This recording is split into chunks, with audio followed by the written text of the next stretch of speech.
Autunno. A ottobre, quando il caldo dell'estate non se n'è ancora andato, arriva il periodo più importante dell'anno per noi olivicoltori.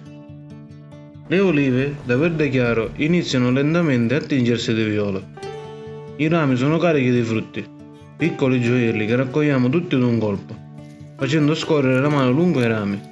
È per questo momento che lavoriamo tutto l'anno. Mi chiamo Marco, un piccolo olivicoltore della Sicilia orientale.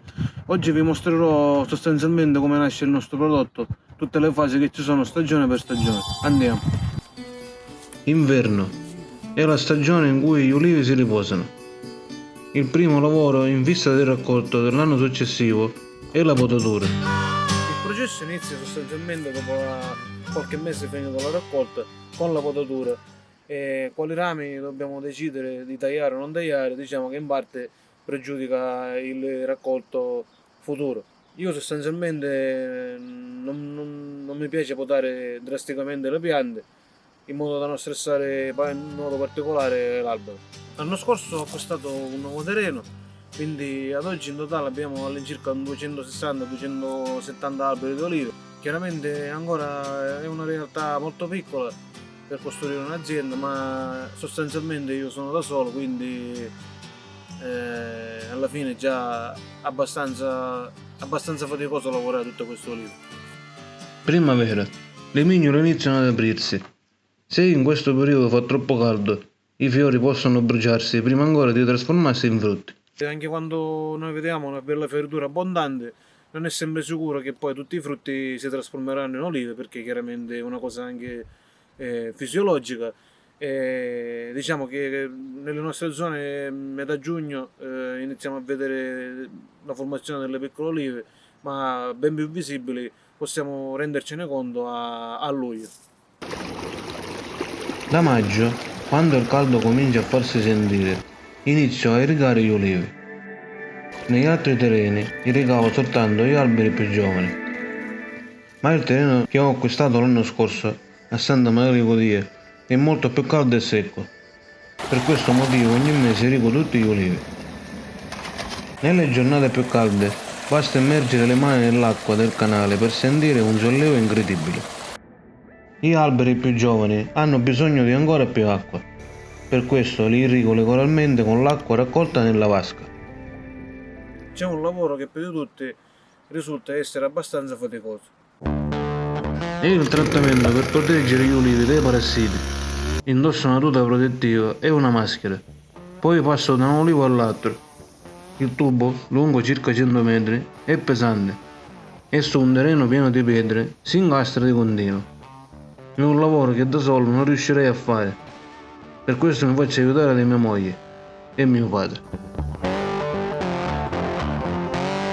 Estate. Ogni estate è un periodo in cui non possiamo mai abbassare la guardia. Se fa troppo caldo, gli ulivi se ne riservano. Io provo. Va. E come sono diventato l'olivo, va.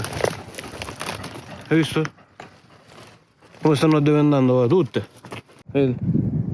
È questo che diventa secco, vedi? E poi giustamente l'olivo secco. Se invece le temperature non salgono abbastanza, aumenta il rischio della mosca dell'olivo. In estate con il gran caldo quello che temiamo di più sono sostanzialmente gli incendi. Siccome io avendo terreni sparsi un po' in diverse aree, in diverse zone, nel corso degli anni abbiamo avuto sempre delle esperienze non proprio positive. Da 2 secondi così, finché due cose la chiamo all'aria, tapo, che sappiamo, una cosa proprio terribile. No, ma non sai quando? Non salviamo, non salviamo perché cazzo di pozzetto d'acqua. Vedere la terra dopo il passaggio del fuoco è una cosa molto dolorosa. Un attimo prima vedere qualcosa vivo, un attimo prima le piante sono tutte bene in salute, vive, e un attimo dopo tutto diventa cenere. È una cosa che sostanzialmente ci lascia sempre senza parole. Tutti i vigili del fuoco praticamente erano impegnati in un altro posto, quindi è arrivato praticamente una squadra da 2 ore di distanza dal nostro posto. In tutto questo siamo stati fortunati perché grazie a Dio il fuoco si è fermato e siamo riusciti a domarlo e ha appena lambito il nostro terreno, anche grazie all'aiuto dei nostri vicini. Io taglio l'erba in genere sempre, in modo da tenere sempre il più pulito possibile, però in questa zona sostanzialmente ci sono anche abbastanza terreni abbandonati, quindi in estate è sempre una preoccupazione che ritorna costante. Superata la lunga estate, finalmente ci accingiamo al periodo più bello che è la raccolta. Se gli ulivi sono carichi ho bisogno di andare a cercare tra i rami, questo dipende sostanzialmente non solo dal lavoro che noi abbiamo effettuato durante l'anno, ma soprattutto dal tempo. Poi ovviamente ci sono delle alternanze ogni anno. Portiamo le olive al frantoio dove vengono trasformate in olio. La freschezza è importante, per questo non aspettiamo di finire tutta la raccolta, ma portiamo le olive al frantoio poco alla volta, in modo da preservarne maggiormente la qualità. In questo periodo il frantoio lavora senza sosta. Le olive arrivano una dopo l'altra e trovare posto non è sempre facile. Vengo qui fin da quando ero bambino e ancora oggi non mi stanco mai di guardare tutto il processo. L'anno scorso ho provato per la prima volta anche a imbottigliare il mio olio. Per l'imbottigliamento l'olio viene filtrato. Dopo la filtrazione assume un verde limpido e brillante. A me sembra quasi un gioiello verde diventato liquido. Il momento in cui l'olio comincia a uscire dal frantoio è ancora oggi il più emozionante di tutti. Quanti litri hai fatto? Che rese hai ottenuto? Come l'olio di quest'anno? Qui le conversazioni nascono spontaneamente. E quando il mio olio viene bene, non posso fare a meno di esserne orgoglioso. Da bambino sognavo di diventare il re del frantoio, quello che porta più olive di tutti.